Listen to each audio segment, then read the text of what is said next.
Now we have a basic understanding of exposure. Let's dive a little deeper. Camera exposure is controlled by these three elements: aperture, shutter, and ISO. The aperture is actually the opening controlled by the iris in the lens. The aperture's job is to adjust the amount of light entering the camera. We use the F numbers to control how open or closed the iris is.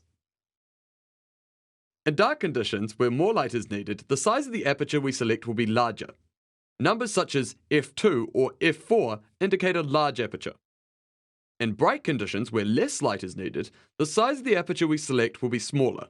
Numbers like f16 or f22 indicate a small aperture. This is where you can find aperture readings on your camera. With many DSLR cameras, the shutter is a mechanical device just in front of the image sensor. It opens to let light in so that the sensor can register the light to form an image. We use the shutter speed to control the shutter. In dark conditions, where more light is needed, the shutter opens for a longer duration. In bright conditions, where less light is needed, the shutter opens for a shorter duration. This is where you can find the shutter readings on your camera. To make things a little easier to understand, picture two buckets which we will call exposure. Now, a small hose and another large hose. Let's equate the size of each hose to the aperture. Now, let's fill each bucket with water and call the time to fill the bucket shutter speed. Using the large hose, we will fill the bucket faster, requiring a shorter filling time.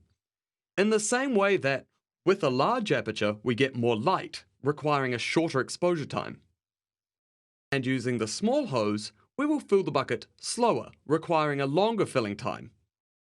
In the same way that, with a small aperture, we get less light, requiring a longer exposure time. So you may ask, how can I see the aperture and shutter working together? Well, grab your camera and try this. Set the camera to aperture priority. In this setting, we set the aperture and the camera will set the correct shutter speed to suit the lighting conditions. Here, we begin with a large aperture of f2.8. Watch what the camera does to the shutter as we reduce the aperture to f22. As the aperture gets smaller, the light reduces and the camera chooses a slower shutter speed to compensate. Let's do the reverse and take control of the shutter.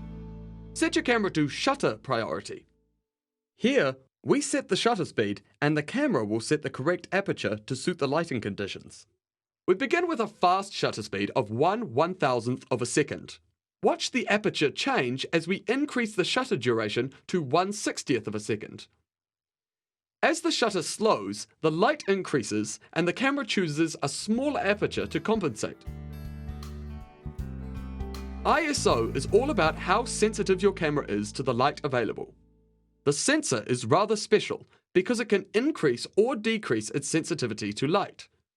In dark conditions, where more light is needed, we can increase the sensitivity to extract more information.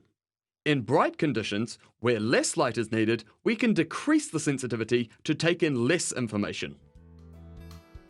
To get a clearer understanding, let's go back to our bucket illustration.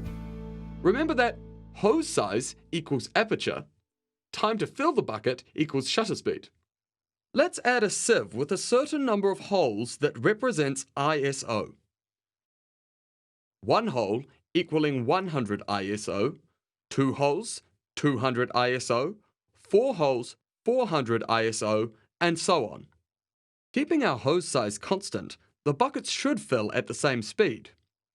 Placing the sieve between the hose and the bucket will affect the speed at which our buckets will fill.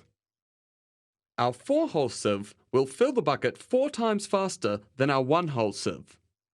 Relating that back to our sensor, 400 ISO is 4 times more sensitive to light than 100 ISO. In low light, we need more sensitivity, so a high ISO setting. And in bright light, we need less sensitivity, so a lower ISO setting. So what's manual exposure? As the name suggests, this is where you are in full control to decide the shutter, aperture, and ISO settings. Scary? Well, not really. Help is at hand.